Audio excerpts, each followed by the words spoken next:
Hola. Anem a veure com usar l'eina d'array o de matriu de repetició d'objectes polar. Hem vist la repetició d'objectes ortogonal, vale? Que són repetició en 90 graus, en l'exemple anterior del taulell d'escacs, i ara veurem com usar l'eina array per fer repeticions polars. Ara veurem què vol dir repetició polar. Repetició polar vol dir a través d'un pol, d'un punt, i diguem al llarg d'una circumferència.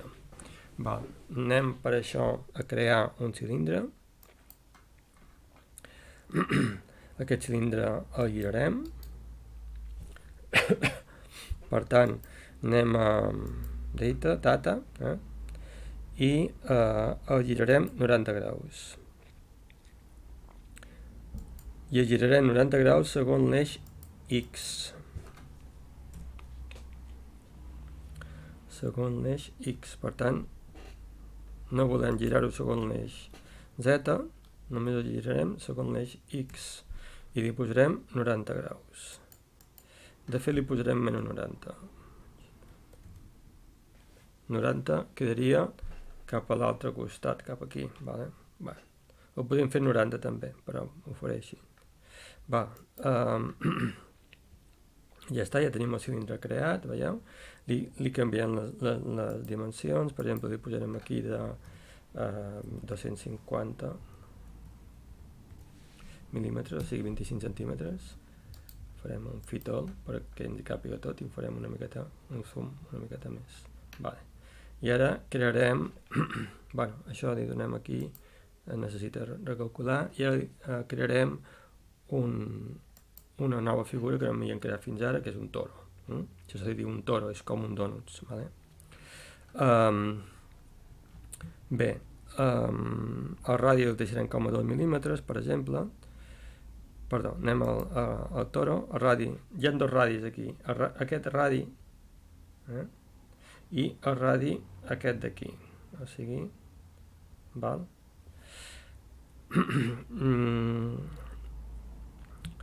Ho deixarem tal com està, val? I l'únic que farem serà el cilindre moure'l, com que aquest radi és de 10, mourem 10 mil·límetres cap a la direcció I positiva. Per tant, anem al cilindre, placement, posició. Recordeu que també podríem anar-hi des d'aquí, des d'aquest botonet d'aquí, és igual. 10 mil·límetres.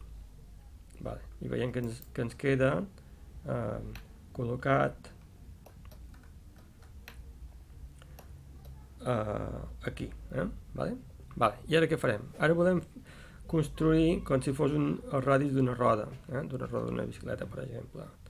Què fem ara? Doncs és un array. Això serà un array que agafarà com a punt el punt 00 i crearà repeticions d'aquest objecte marcat alrededor del punt d'origen. Què fem ara? Doncs anem al banc de treball draft, triem aquesta eina, tenim seleccionat el cilindre, per cert, que és el que volem repetir, cilindre, i ara aquí, en lloc d'una matriu o un array de tipus ortogonal, el volem polar. El centre és el punt 000, però ho podríem haver canviat, li podríem haver posat un altre centre, el que nosaltres volguéssim. En principi ens interessa aquest, ara mateix. I ara, quantes repeticions vull? Per exemple, en posarem 15. Vale? I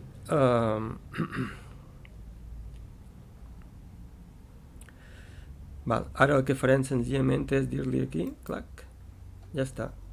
Hem refrescat l'objecte array, li hem dit que volem 15 repeticions en la direcció polar. Aquests valors d'aquí que abans usàvem, ara mateix no serveix per res. El que sí serviria és aquest, ara mateix. Si donéssim 2, veuríem que en principi se n'haurien d'haver creat 2, entenc jo. Interval de Z, no sé si serviria.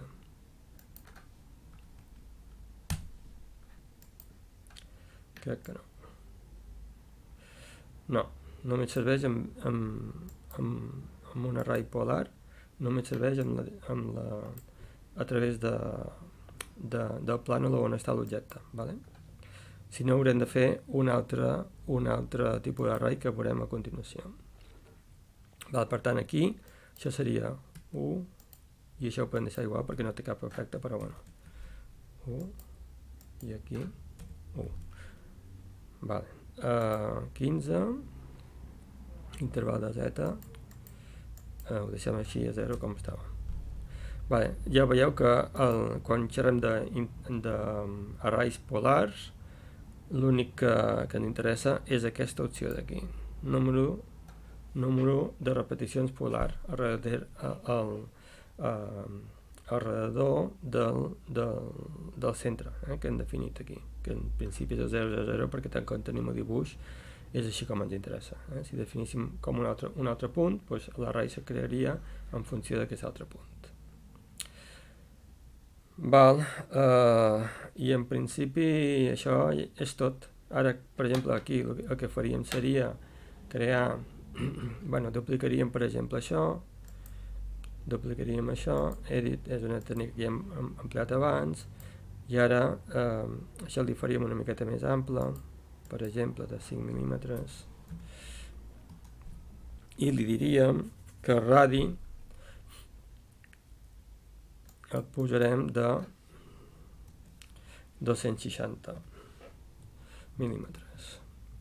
Ara aquí li donem a recalcular-ho, i hem fet com una roda de bicicleta, per dir-ho d'alguna manera, una cosa senzilla, però bueno. Vale?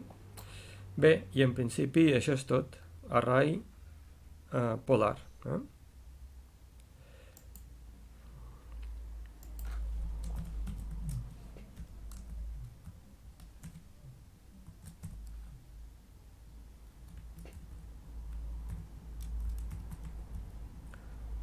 Vale, ja està.